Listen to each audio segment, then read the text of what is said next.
Le mois de janvier, c'est vraiment une nette augmentation des demandes de sevrage en urgence. Alors, on a les patients qui se sont dit, pendant les fêtes de fin d'année, on fait rien du tout parce que je veux profiter des fêtes de fin d'année et qui préfèrent attendre le mois de janvier pour arrêter l'alcool. Donc, on fait quasiment 100% d'augmentation du nombre de sevrages hospitaliers à partir de janvier. Ouais. Donc on a une baisse de l'activité sur la fin de l'année et une explosion de l'activité sur le début de l'année. Et pareil sur les consultations, on a de plus de premières fois en début de l'année aussi. Je pense qu'il y a l'effet un peu détox des fêtes de fin d'année où on veut faire un peu plus attention. Et puis, il y a aussi les bonnes résolutions de l'année.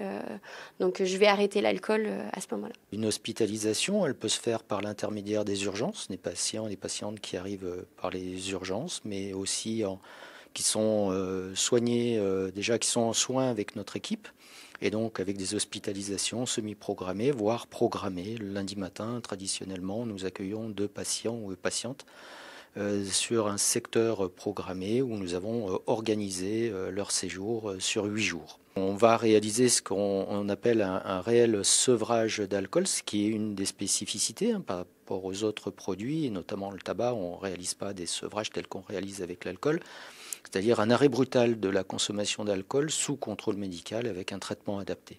Et nous avons sur la semaine un programme de soins incluant les autres membres de l'équipe, infirmiers, psychologues, enseignantes en activité physique adaptée, diététiciennes, assistantes sociales si besoin.